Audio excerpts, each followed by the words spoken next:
Então, boa noite para vocês. Estão me ouvindo aí? Boa noite, estamos sim. Beleza? Turma, antes da gente começar, eu queria só relembrar, não sei se eu comentei com vocês na semana passada, mas se eu não tiver comentado, fica como sendo o primeiro comentário. Semana que vem, eu vou defender meu mestrado na quarta-feira. E aí, segunda e terça, eu queria dedicar aí 100% à preparação para o mestrado, né? Que é um negócio que vai pegar firme aí na quarta-feira. Acredito que vai dar tudo certo, mas, né, de todo jeito, eu preciso me preparar bem para isso. Com isso, eu queria ver com vocês a seguinte forma. Eu queria ver com vocês a possibilidade de eu deixar a aula com vocês do dia 27, eu deixar essa aula gravada, essa semana ainda, para que vocês possam assistir no horário da aula da semana que vem. Podemos fazer dessa forma? Por mim é tranquilo, Thiago. Porque aí eu deixo o vídeo. A diferença é que ao invés de ser ao vivo, né, na verdade, vocês vão ter o vídeo da mesma aula gravado, até por essa excepcionalidade, e depois, para a gente não precisar repor essa aula também num outro dia. Então a gente já deixa tudo arrematado dessa forma. Podemos fazer assim então?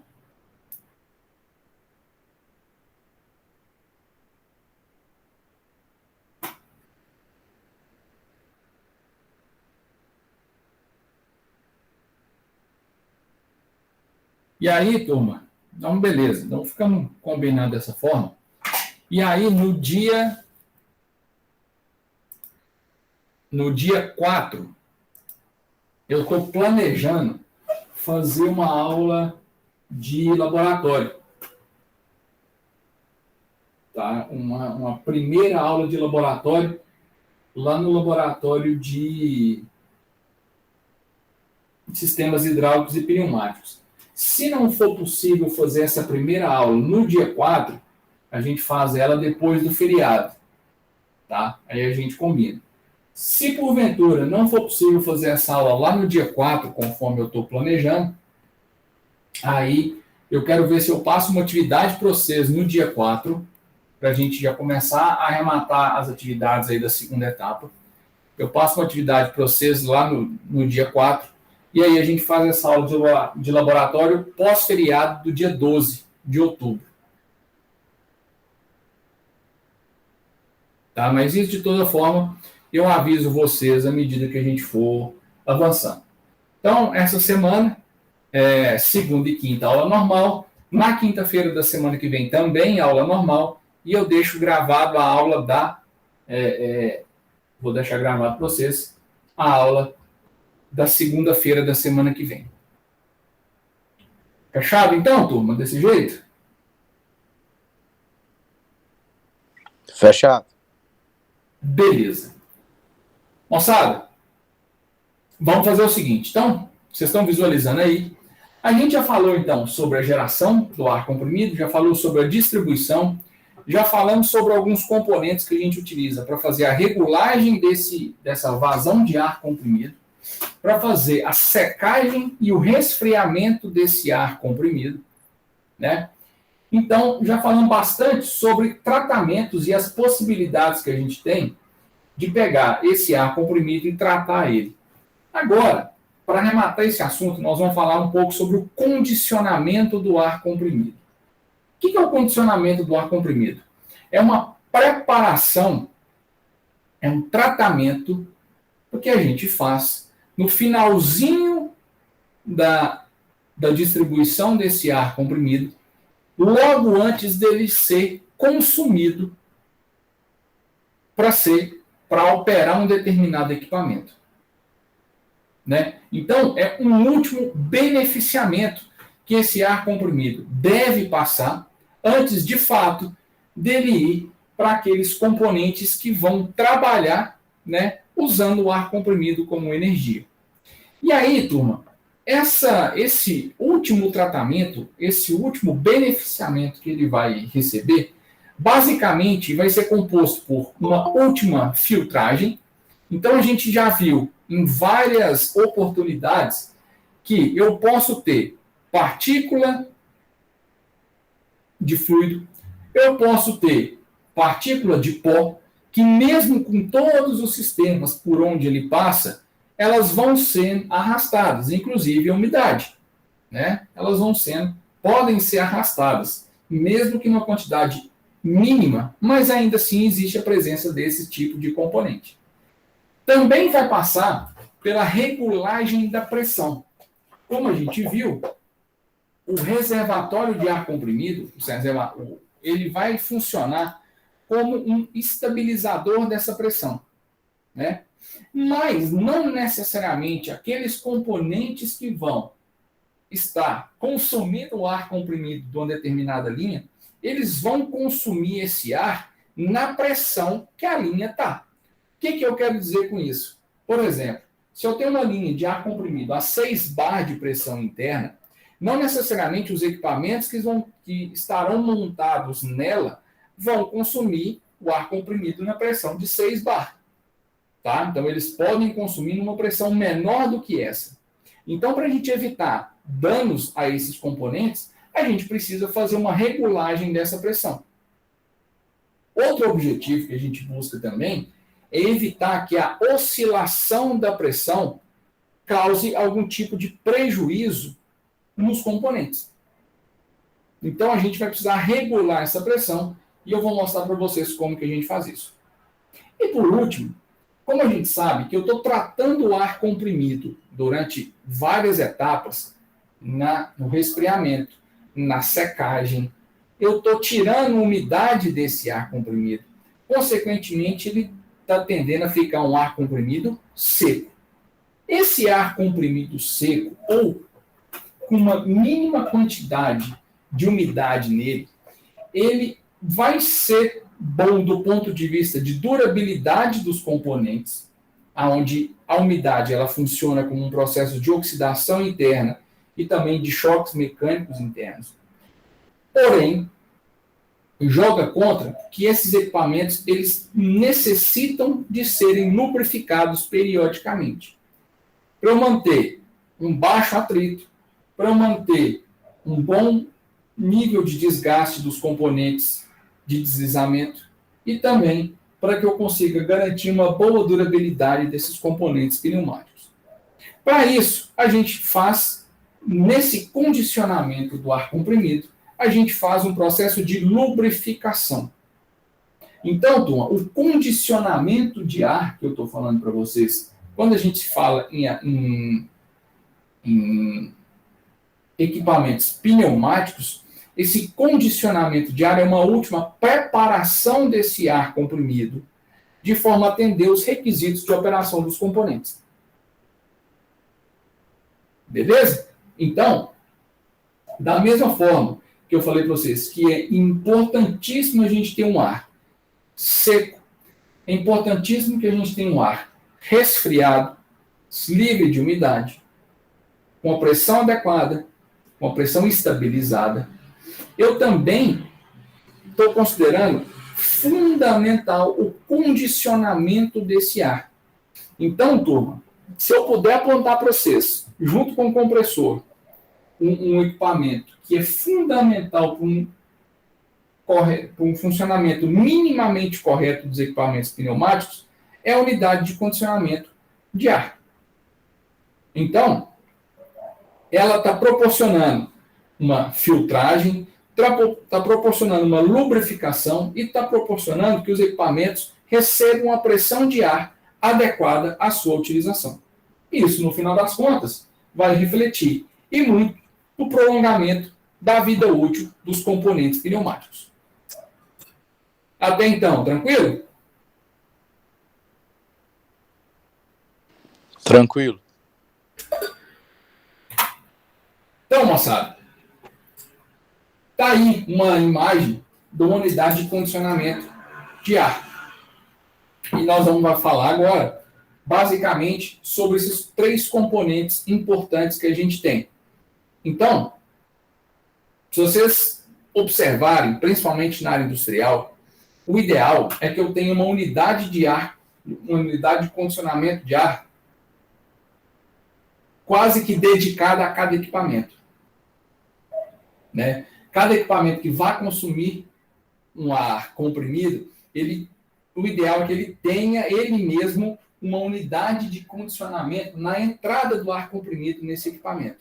Então, se a gente estiver falando de máquinas muito grandes, a gente está falando de um determinado tipo de condicionamento. Se nós estamos falando de equipamentos pneumáticos de menor porte, menor potência, nós estamos falando de um outro tipo de condicionamento de ar, mas basicamente todos eles vão usar os mesmos dispositivos.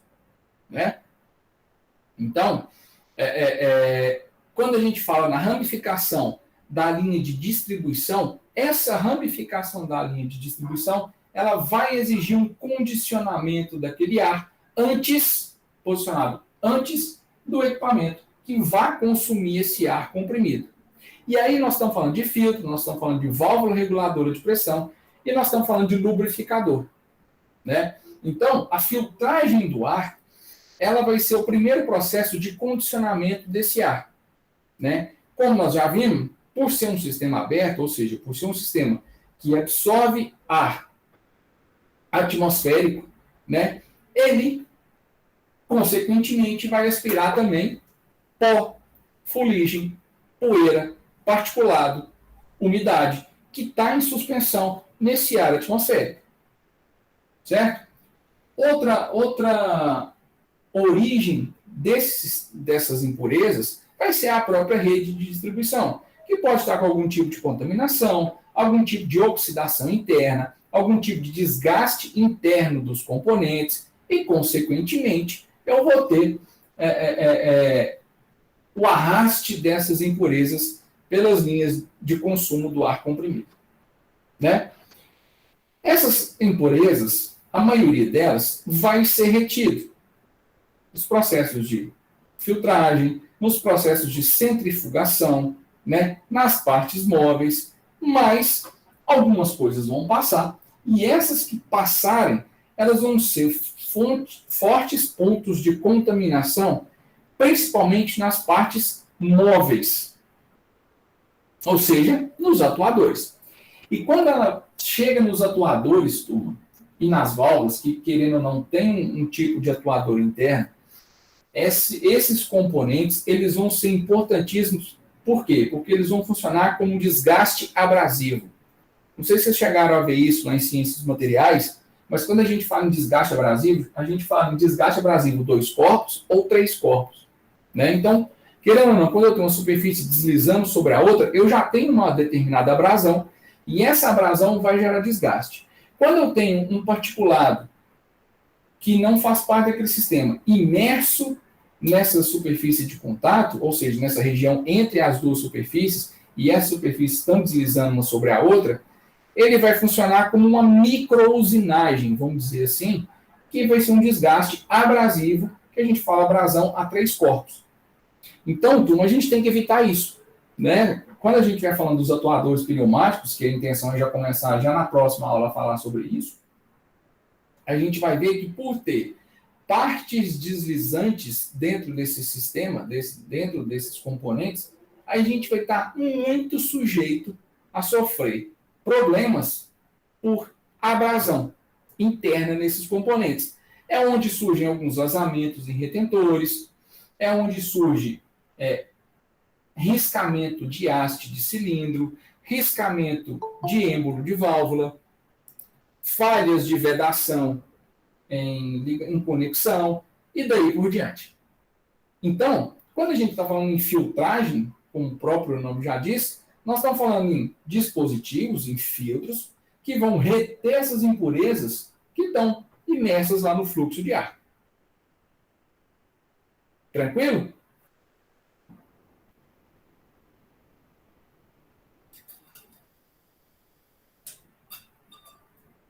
Então, moçada, beleza? Beleza. Beleza. Então, basicamente, um filtro ele vai ter duas formas de funcionamento. Por força centrífuga, ou então pela passagem do ar através do elemento filtrante. Então, turma, um filtro ele tem essa simbologia.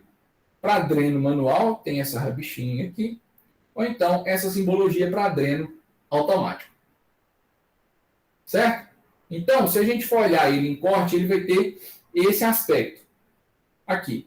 Então, eu tenho um defletor superior, eu tenho um antiparo, eu tenho um copo de policarbonato, eu tenho um elemento filtrante,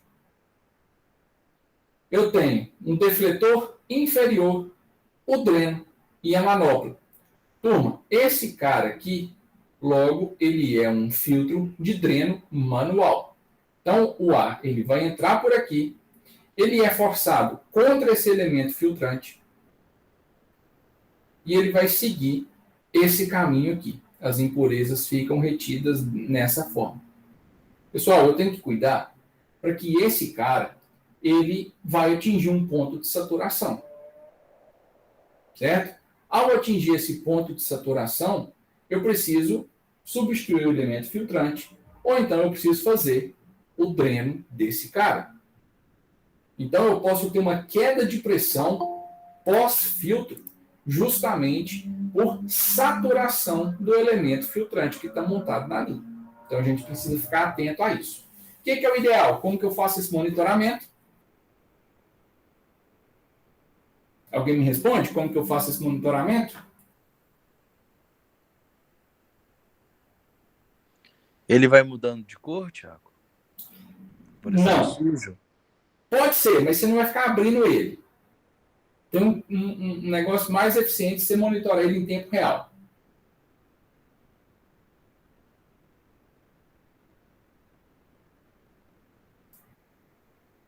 Diferença de Pressão? pressão. Exatamente. Ou seja, se eu conseguir montar um manômetro antes desse filtro, seja na saída do vaso, né, do reservatório, e montar um manômetro, que é um medidor de pressão pós-filtro, eu consigo comparar por diferença de pressão se ele está ou não saturado. Ou em processo de saturação. Então, turma, esse aqui é um exemplo, tá? Na verdade, dois exemplos aí de filtros que a gente encontra no mercado. Então, eles têm essa configuração aí para a gente ver. Bom, então, turma, basicamente, o ar comprimido ele vai ser guiado por um defletor, né? Que vai provocar nesse cara uma movimentação circular.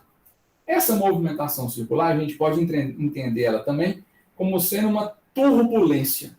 Então, ela vai causar uma turbulência desse ar comprimido, nesse fluxo de ar. Essa turbulência, então, vai, consequentemente, ser gerada uma força centrífuga nela, né? E por conta disso, a água, obrigatoriamente, a umidade presente nesse cara, ela vai ser expulsa, ela vai condensar. Essas partículas sólidas também que estão em suspensão nesse ar comprimido, elas também, por força centrífuga, elas vão ser lançadas contra essa parede do copo. E a água ajuda a arrastar essas impurezas para o fundo do copo, para o fundo do recipiente que está no filtro. Certo?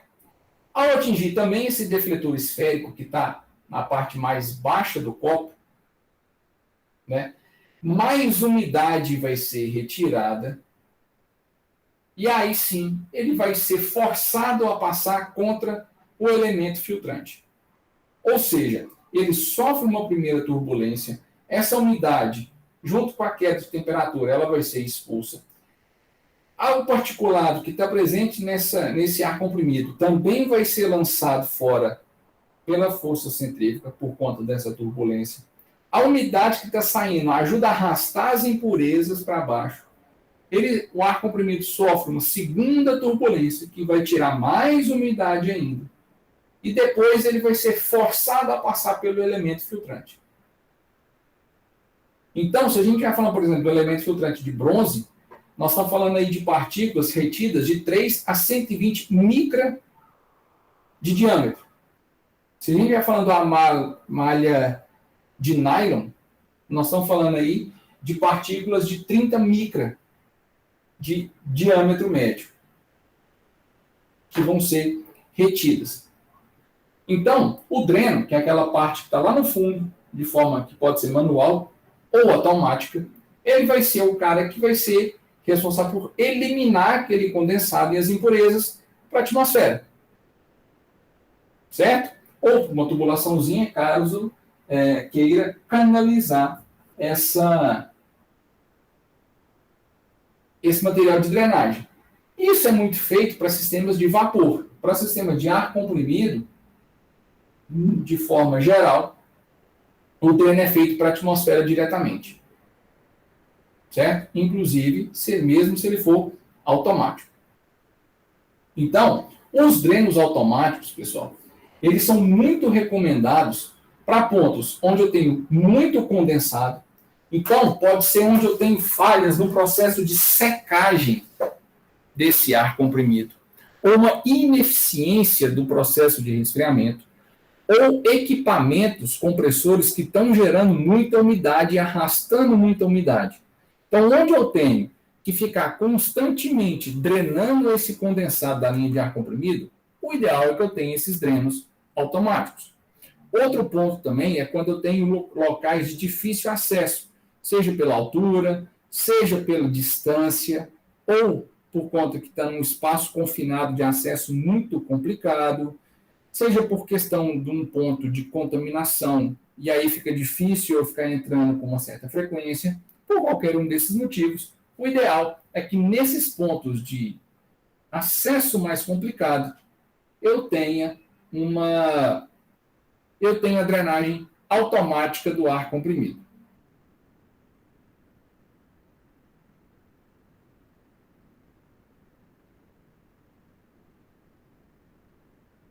Beleza? Onde eu consigo, turma, ter um fácil acesso à área de purga, à área de dreno, né? Onde eu consigo ter um fácil acesso para manutenção, eu posso montar os manuais que vão ser infinitamente mais baratos. Agora, não adianta nada ser de fácil acesso e fácil manutenção se ele fica ali dias, meses, anos sem uma drenagem que seja, né? Que é o que a gente vê muito numa situação nas empresas de modo geral. Existem os pontos de dreno, existe a unidade de condicionamento, mas ela não é utilizada da forma correta, sequer é utilizada. Então, a gente tem esses aspectos aí que precisa ficar muito atentos para não correr o risco de ter danos sérios nos equipamentos consumidores. Então, moçada, tranquilo?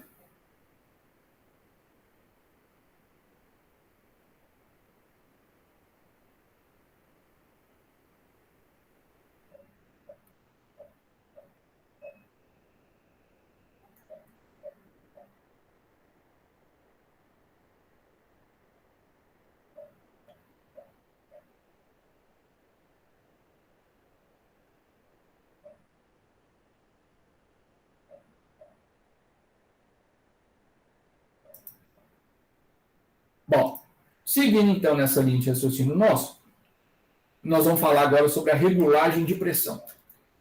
Pessoal, como eu comentei com vocês,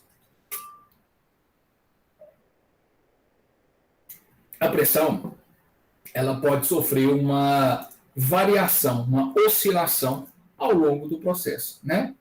Seja por distância da linha, seja por ineficiência do compressor, seja por algum tipo de vazamento, seja por algum golpe de ariete, ou presença de impureza, de umidade, daí por diante, uma contaminação, eu posso ter uma oscilação dessa pressão ao longo da tubulação. E eu não quero isso. Isso é indesejado para mim, eu preciso criar uma metodologia de resolver esse tipo de situação. Lá atrás, a gente viu que o próprio reservatório de ar comprimido, ele vai funcionar como um regulador dessa pressão. Ele ajuda a estabilizar essa pressão na linha, porém, pode ser que ele vai estar muito distante do ponto de consumo. E por estar muito distante do ponto de consumo, essa oscilação da pressão pode estar muito por um motivo, uma causa próxima a esse ponto de consumo. Portanto, o reservatório que está lá no início da linha, ele não vai conseguir ser eficiente nesse aspecto. E aí a gente precisa regular essa pressão então. Mas basicamente, um regulador de pressão, uma válvula reguladora de pressão, ela vai ter 3 aplicações importantes. Primeiro, compensar automaticamente o volume de ar requerido pelos equipamentos pneumáticos.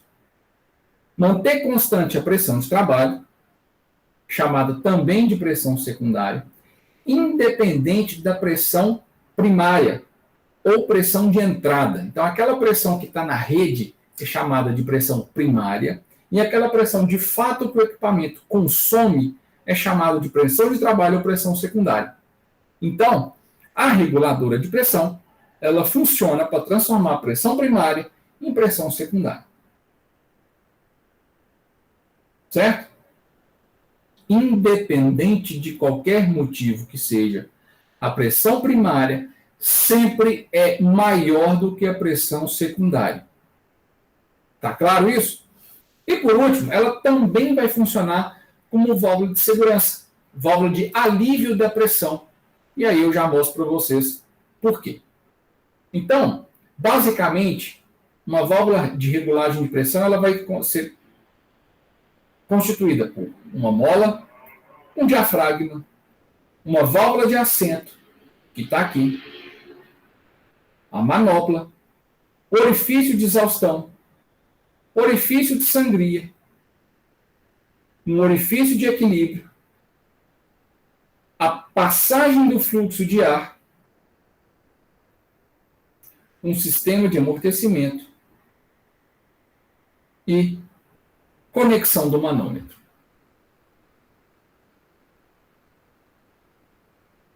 Então está aqui uma fotinha de dois tipos de válvula reguladora de pressão. Certo? Essa aqui um pouco mais parruda, mas basicamente a mesma funcionalidade. Ambas com entradas para montagem do manômetro e as conexões. Essa aqui de cá e de cá, entrada e a saída está do lado de cá.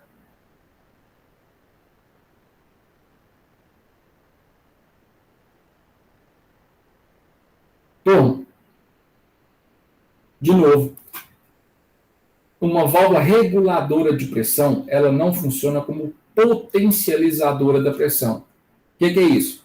A pressão secundária ou a pressão de trabalho, ela não vai aumentar ela além da pressão primária ou a pressão da linha. Certo? Isso vai se manter no máximo igual ou menor a pressão secundária em relação à primária. Né? Ou seja, eu não vou ganhar energia na regulagem de pressão. Então, que isso fique bem claro. Existem 2 tipos de válvula reguladora de pressão. Tem ela com escape, ou seja, quando essa pressão é regulada com uma pressão mais baixa, eu vou ter um orifício de descarte dessa pressão, ou então eu vou ter uma válvula sem escape, que vai ser aquela que só vai reduzir a pressão se eu tiver consumo do ar comprimido. Então, eu coloquei um videozinho aqui para vocês enxergam em corte o funcionamento dessa reguladora de pressão.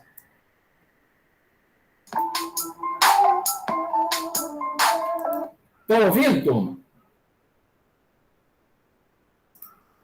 Estamos sim.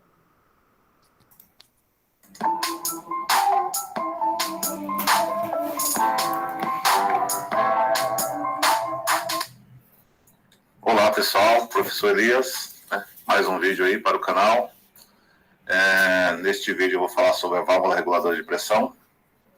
Para isso eu vou utilizar essa animação, né? Esse objeto de aprendizagem que eu mesmo fiz.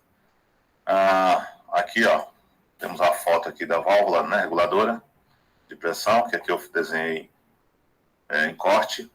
Aqui temos um manômetro, temos uma válvula de fecho aqui, outra válvula de fecho desse lado, aqui para simular a abertura, né, do fluxo, né, para a válvula, e aqui para simular um consumidor ou um vazamento, né, no sistema aqui, tá? Aqui, ó, a fotografia, vamos começar aqui pela fotografia, né, da válvula. Aqui, ó, temos aqui essa manopla, ao girar você aumenta a força aqui nessa mola, né, e a pressão no sistema tem a ver com quanto essa mola aqui, né, é vencida pela pressão, né, pela pressão do ar. Tá? Então, quanto mais você aperta aqui, maior a pressão que você vai ter no seu sistema. Tá? Aqui, ó, talvez você não esteja acostumado a ver a válvula dessa forma, né? Talvez você esteja acostumado a ver aqui, ó, na unidade de conservação. A unidade de conservação, essa parte aqui é a nossa reguladora de pressão. Aqui embaixo eu tenho o filtro, né, dentro aqui desse caneco. Tenho também o próprio caneco, é o dreno, né, o dreno. Tem aqui essa parte de baixo que eu posso expurgar, né, os líquidos. Aqui eu tenho a parte de lubrificação, aqui fica óleo, né, que é atraído aqui para dentro do sistema pneumático, né, por vácuo, né. Eu não vou falar assim mais muito sobre, neste vídeo, na verdade, não é para falar sobre a unidade de conservação, é mais para falar sobre a válvula reguladora de pressão, que é muito importante, né? Se não a mais importante, né, na reguladora, na unidade de conservação. Ela é uma das mais importantes, né? Se não a mais importante. Então, vamos lá. Aqui, ó. Deixa eu guardar isso aqui. Aqui nós temos o quê? Aqui, ó, vamos fazer uma simulação aqui, ó. Eu vou fazer uma simulação, né? Já de início, assim, depois eu vou explicando, né? Aí a razão de existir uma animação, né? Se economiza muito tempo na explicação, né? Olha lá. Ficou de olho aqui, ó, nesse centro aqui, ó, tá? Olha lá. Viu? O que aconteceu? Na hora que eu abri aqui, houve um fluxo aqui. Aqui fechou. Fechou. Tá? Deixa eu aliviar aqui novamente. Deixa eu aliviar e mostrar para vocês, ó. Olha de novo aqui, ó, nesse ponto, ó. Olha lá. Fechou. O que aconteceu, na verdade? Ó? Quando houve um fluxo aqui, ó, aqui dentro ó, houve aumento da pressão, porque aqui está fechado, né, não tem para onde o ar ir. A pressão aumentou aqui, exercendo uma força igual em todos os pontos, né, princípio de Pascal. Aqui, ó, empurra esse diafragma aqui para cima, né, essa parte azul aqui é um diafragma. Esse diafragma ele tem uns anéis aqui de metal e borracha, né, então ele é bem flexível, né, na parte de borracha. Então, quando foi uma força aqui, ó, ele subiu e comprimiu aqui a mola, liberando esse êmbolo aqui, ó, para subir também, tá? Quem sobe esse êmbolo é essa mola aqui, ó. Né? Liberou aqui, liberou esse êmbolo fechou a entrada de ar, fez com que essa peça aqui, ó, batesse contra o assento, não havendo mais entrada de ar para cá, fazendo com que a pressão se mantenha no valor, né, que venceu a mola aqui, ó. No valor que venceu a mola é o valor ajustado da pressão. Perfeito? E se por acaso houver, por exemplo, ó, se houvesse um consumo de ar muito extremo, né? Ou seja, que eu vou exagerar aqui, ó, simular um exagero, tá? Ó, aqui, ó. Imagina que é um consumo de ar muito extremo ou um vazamento. Olha o que aconteceu. A válvula abriu porque ela quer restabelecer o valor da pressão. Então ela vai ficar aqui, ó, tentando restabelecer. Lógico que aqui não vai conseguir, porque né, um vazamento aqui é muito grande, né? Em hipótese, né?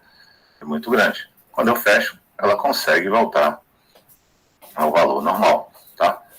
Reguladora de pressão. Então, regular o que é? Se está abaixo, eu restabeleço, né, para cima. Se está acima, eu restabeleço para baixo. É isso aí? Então, uma outra situação, ó, veja só. Uma contrapressão. Imagina que o cilindro está avançando, né?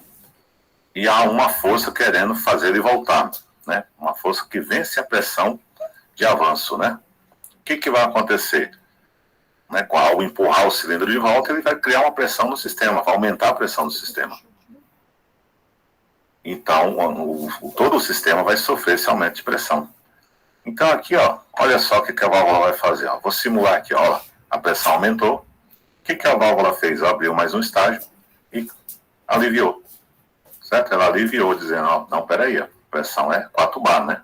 Ou 4 kg por centímetro quadrado. É isso aí, ó, de novo. Então, se a pressão aumentar, ela alivia. Daí o nome reguladora de pressão.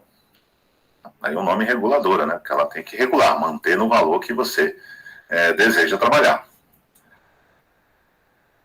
Vamos lá. Aqui, ó.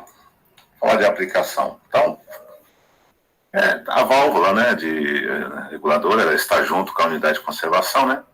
Então, ela é o último elemento, né, que vai fornecer ar para a máquina, né, o sistema, né?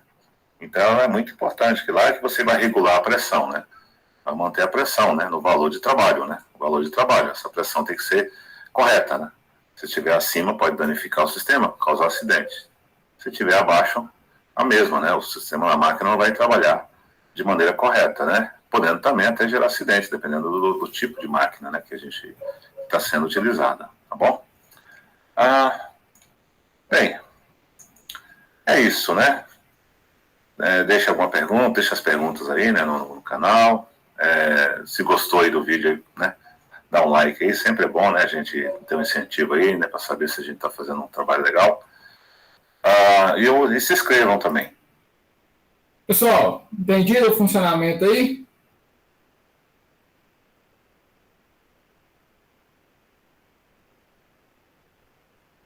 Sim. Entendido, Tiago. Tranquilo? Então, turma, é fundamental que eu tenha esse tipo de componente no meu sistema, tá? Vai garantir aí que eu tenha um desempenho correto, adequado, e que eu evite desgaste prematuro nos componentes, por exemplo, por conta de pressão excessiva. Beleza? Então, precisamos cuidar bastante para esse aspecto aí que a gente não ultrapasse ele. Tranquilo, então, moçada, em relação a isso?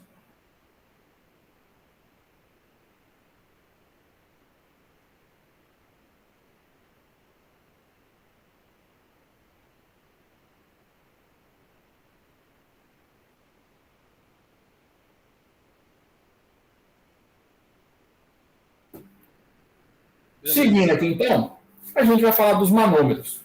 Os manômetros, turma, eles vão ser equipamentos de monitoramento, de medição e indicação da intensidade da pressão. Então, eles vão ser fundamentais para que eu enxergue como está o funcionamento do meu sistema, dos meus componentes, das linhas de distribuição, das linhas de geração, do reservatório, se está na pressão adequada, né? Inclusive, quando a gente faz, eu mostrei lá para vocês um pedaço do NR13, quando a gente faz uma inspeção de segurança em vaso de pressão, uma das coisas que a gente considera é a pressão indicada pelo manômetro. E aquele manômetro, ele precisa também estar calibrado, para que ele indique a pressão corretamente, de acordo com o que ele está medindo. Certo? Porque senão vai haver divergência e aí a leitura fica totalmente errada. Então, esses manômetros vão ser muito utilizados para indicar um ajuste de pressão nas válvulas, né? Então, o ajuste que eu faço na reguladora de pressão vai ser feito de acordo com o manômetro. Então, isso nós vamos ver todos na aula prática, depois nós vamos ver esses detalhes na aula prática, para que a gente enxergue esses componentes como que são. Vocês já conheceram, já foram no laboratório de sistemas pneumáticos?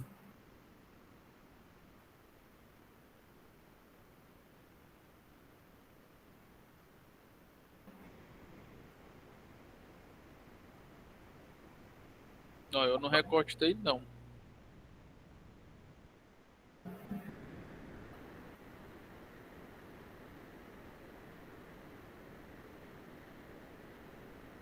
Então, nós vamos ter a oportunidade de conhecer lá e utilizar as bancadas lá. de teste. Bom, então, manômetro chamado de manômetro de Bourdon, que é o que é mais comum da gente encontrar aí no mercado. Bom, e aí, turma, vamos falar sobre a lubrificação. A lubrificação, ela vai ser muito presente em todos os equipamentos pneumáticos, que é fundamental para a gente manter a qualidade do funcionamento desses sistemas, como eu já comentei com vocês, com o mínimo atrito possível, mas que mantém uma correta vedação e um correto desempenho das funções, principalmente por consumir energia adequada àquele movimento. Né? Quanto mais atrito eu tenho no sistema pneumático, mais potência do circuito pneumático esse sistema vai consumir. Consequentemente, eu vou demandar mais pressão num determinado ponto. Né?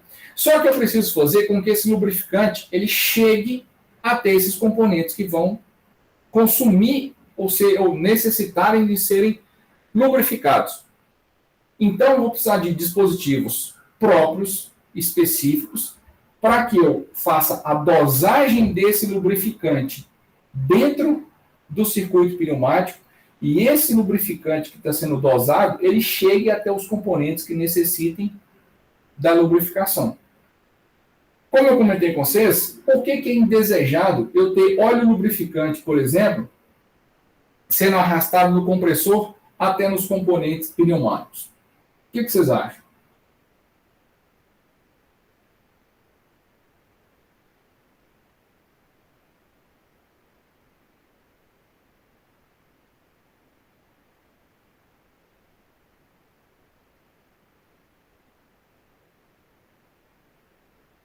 Em torno. Por poder entupir alguma válvula, por ter um fluxo que não é homogêneo. O principal problema desse tipo de componente é porque o óleo lubrificante, ele é de máquinas, compressores e tudo mais, ele é muito espesso. Então, por ser muito espesso, ele vai prejudicar o funcionamento dos componentes pneumáticos.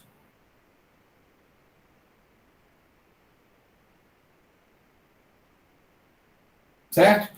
Ele não vai conseguir fazer a lubrificação. Então, o óleo lubrificante pneumático, turma, ele é extremamente fino, de baixíssima viscosidade, para que ele faça a correta chegada, vamos dizer assim, nos pontos que de fato precisam ser lubrificados. Então, essa distribuição do óleo lubrificante pelo componente, né, ela vai ser feita de uma forma quase que por uma pulverização.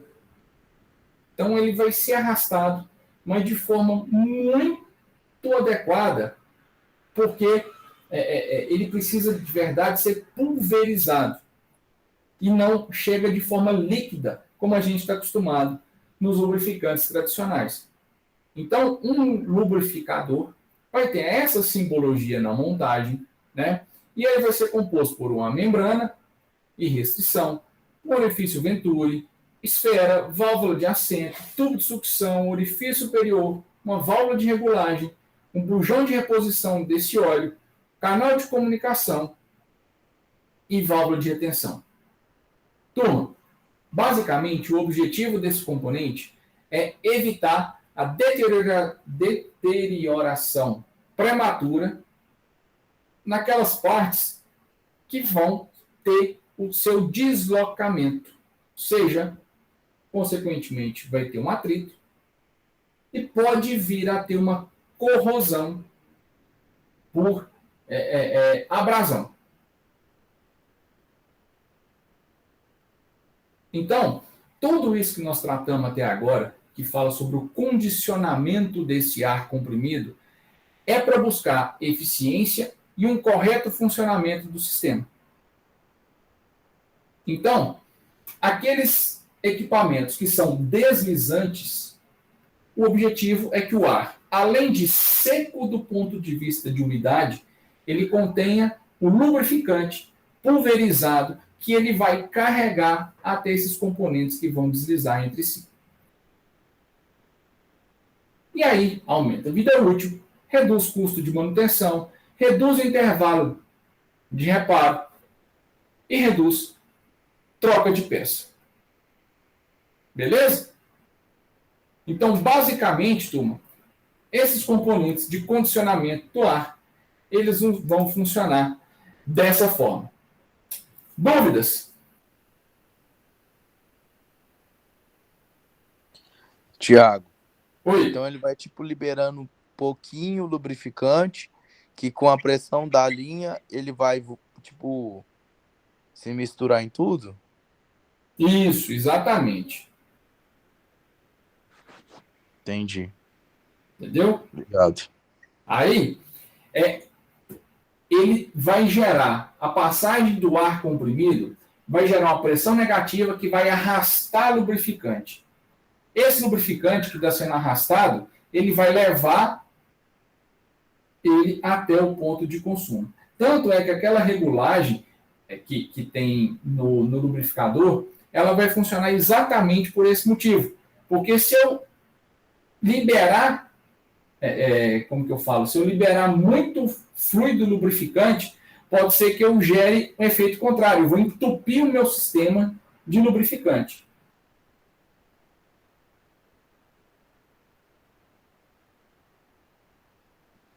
Eu entendi. Beleza? Obrigado. Nada. Beleza.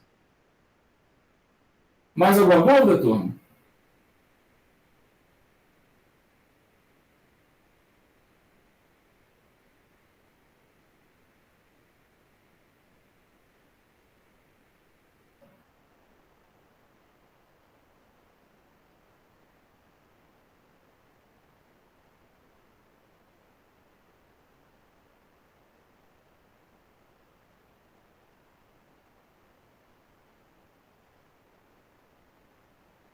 Tranquilo?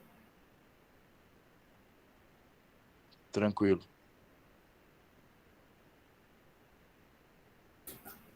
Bom, vamos falar um pouquinho, começar nosso papo, sobre os atuadores pneumáticos. Deixa eu pegar aqui.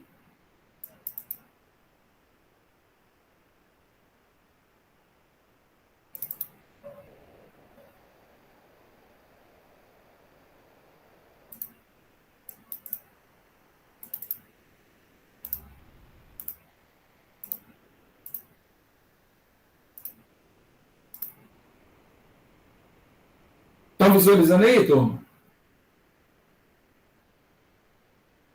Sim, Tiago. Então, a partir de agora, nós vamos falar de um dos componentes também mais importantes dentro dos circuitos pneumáticos, que são os atuadores e as válvulas direcionais. Moçada, os atuadores pneumáticos vão ser, de fato, quem vai executar o trabalho dentro de uma rede de ar comprimido. Sejam eles lineares ou rotativos.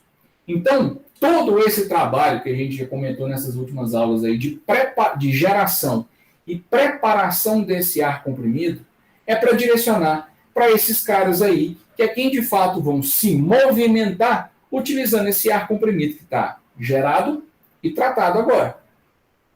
Certo? Então, eles vão converter a energia que chega até eles. Então, eles vão converter essa energia pneumática em energia de trabalho. Certo? Bom, esses caras, turma, essa energia, ela vai ser transformada em movimento e também em força. E esses movimentos, eles podem ser utilizados diretamente, ou seja, o próprio movimento rotativo ou o próprio movimento linear pode ser usado de forma direta para ser realizado algum determinado fator, ou esse movimento rotativo ou linear pode ser utilizado para movimentar uma válvula, para movimentar uma gaveta, para movimentar uma comporta, para liberar ou fechar um determinado fluxo, e aí vai ter uma infinidade de aplicações diferentes, né? Então, nós vamos falar nas próximas aulas a respeito dos movimentos lineares, feita pelos cilindros de simples e dupla ação, e também pelos movimentos rotativos, que são feitos pelos motores pneumáticos e também pelos cilindros de giro limitado. Nós vamos ver agora uma infinidade de aplicação desses caras para a realidade dos sistemas pneumáticos. Basicamente, um atuador pneumático ele é composto por camisa, tampa traseira e dianteira, haste, uma gacheta de vedação, uma bucha, o retentor também para vedação, uma vedação O-ring e o êmbolo que nós vamos utilizar. Beleza?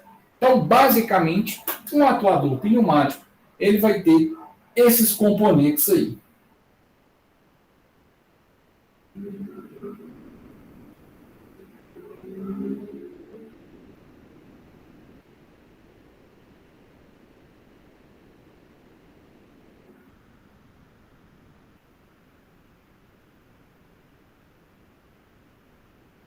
Beleza? Beleza. Moçada, então,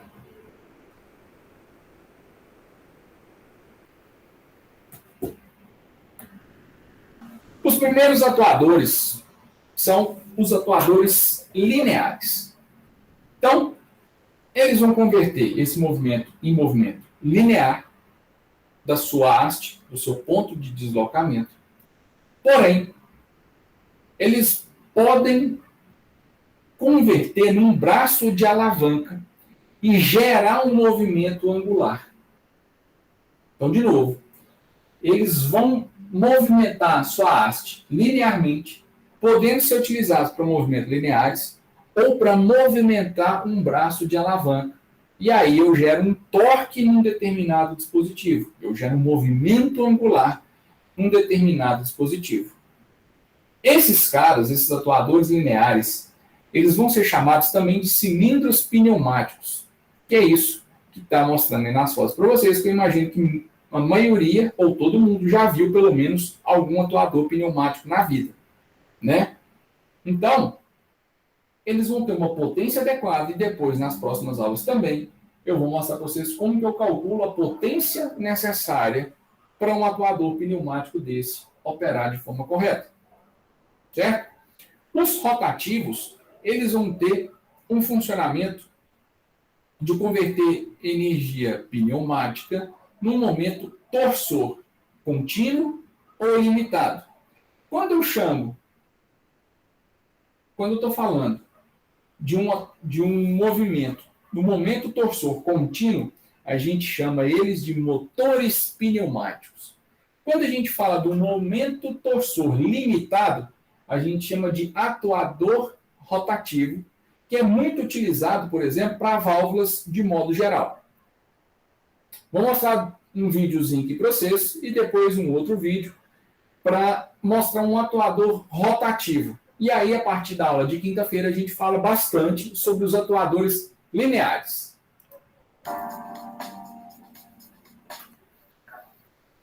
Olá, pessoal, seja muito bem-vindo a mais um vídeo da Master Tecnologia Industrial. Hoje, a gente vai sair um pouquinho da área de pneumática e vai falar sobre nossa linha também de válvulas de processo. Essa aqui é uma válvula borboleta. Válvula borboleta é uma das válvulas mais utilizadas na indústria de processos, né? Aplicações onde você tem um fluxo, aplicações onde você tem um fluxo relativamente baixo e a pressão não é também muito alta, essa válvula sempre tem um custo-benefício melhor. Tá? Ela é a válvula borboleta porque parece como uma borboleta, uma abrir das asas. Tá? Então aqui nós temos a válvula borboleta e um atuador pneumático. A gente costuma oferecer a solução já completa. Então, nós temos aqui uma válvula pneumática e quando você aciona a válvula, o atuador gira, né? É um atuador rotativo. Tá? Vou deixar aqui link sobre uns artigos que fizemos sobre o atuador rotativo pneumático e também sobre a válvula borboleta. Tá? A gente faz a automação completa. Aqui nós temos o ar vindo direto dessa válvula, está conectado aqui na linha, mas você poderia ter também uma válvula com o que a gente chama de interface Namur. Você prende diretamente aqui no atuador e só traz os cabinhos elétricos que vem do teu painel de controle para acionar elas. Tá? Então, essa é uma válvula borboleta, tá? Existem algumas opções de válvula borboleta. Como eu falei, eu vou deixar um artigo bem interessante mostrando todas as opções. Tá? Mas isso aqui, tá vendo? É uma ventilação de borracha, nesse caso. O fluido, a aplicação que a gente está fazendo para o nosso cliente, a vedação de borracha é totalmente adequada para o fluido. Então, normalmente, a gente tem que trabalhar sempre com esse tipo de vedação. Mas existem válvulas borboletas que podem ser enormes, de 2, 3 metros de diâmetro, até muito mais, e podem ter não vedação de borracha, mas sim vedação metal-metal, tá? Essa aqui é uma válvula, nesse caso, uma válvula que está centralizada no eixo, mas existem outras opções com válvula que não tem o eixo um pouco fora do centro e permite que você tenha uma vedação de metal-metal. No caso do metal-metal, você pode começar a ter aplicações bem mais agressivas, como altíssimas temperaturas e tudo isso, tá? Pessoal, então aqui, na verdade, mais no início do vídeo, é interessante chamar a atenção pelo movimento. Então, esse aqui é um atuador rotativo pneumático, né? Percebam que aqui ele tem essa chavinha vermelha, certo? Que indica a posição que ela está. Então, ele estando nesse sentido, significa que a válvula está aberta. Ele está no sentido do fluxo, certo? Quando ele aciona ele, que ele fica perpendicular à tubulação, significa que a válvula está fechada. Então, percebam, como eu tenho uma válvula aqui, e depois nós vamos estudar um pouquinho sobre elas, e aqui eu tenho um regulador de pressão, conforme nós comentamos há pouco tempo nessa aula. Beleza? Vou mostrar um outro vídeo aqui para vocês a respeito dessa questão.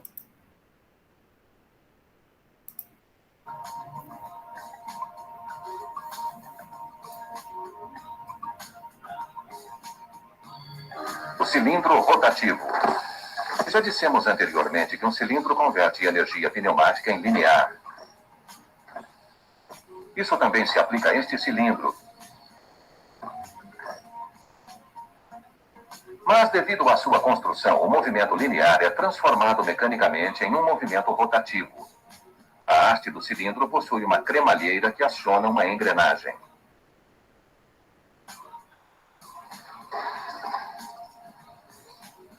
Aqui o cilindro giratório é utilizado para fornecer energia mecânica na prensagem de peças.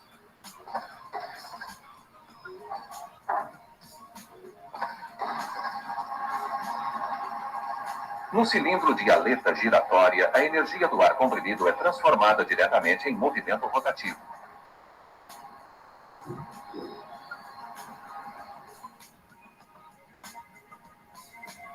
O ângulo de giro é ajustável. O torque máximo pode chegar a 20 newtons-metro.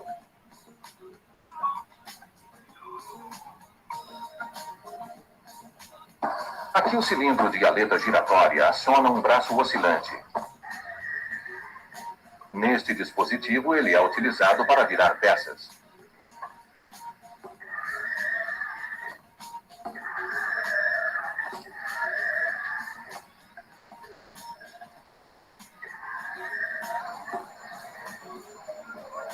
Motores pneumáticos. Nesta parafusadeira, a energia pneumática é convertida em movimento giratório através de um motor de palhetas. Nesses casos, a faixa de rotação estende-se de 3.000 a 8.000 giros por minuto. A potência varia de 0,1 a 19 kW. Ele funciona da seguinte maneira. Numa câmara cilíndrica gira um rotor excêntrico no qual encontram-se palhetas móveis. Estas palhetas isolam as diversas câmaras entre si. O rotor é colocado em movimento através de ar comprimido injetado na câmara menor. O ar comprimido libera energia para o eixo do motor e então escapa para o meio. Existem motores pneumáticos com sentido de rotação horário, anti-horário ou reversível para as duas situações.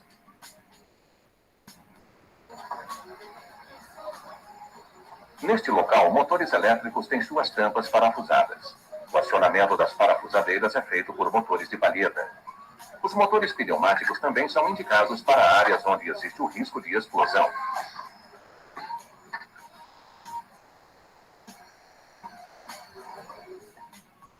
Este é o símbolo utilizado para representarmos os atuadores rotativos com ângulo de giro limitado.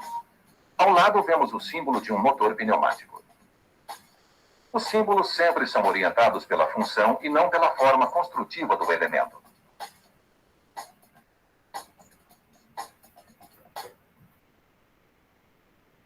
Moçada, dúvidas? Tranquilo, Thiago. Beleza? Beleza. Então, por hoje ficamos por aqui. Semana que vem, semana que vem, quinta-feira, nós temos aula. Quinta-feira, então, continuamos a falar dos atuadores. E aí a gente já começa a falar bastante dos atuadores lineares.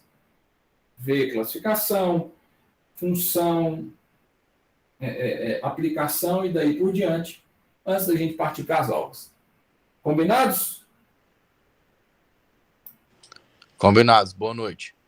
Boa noite para vocês, turma.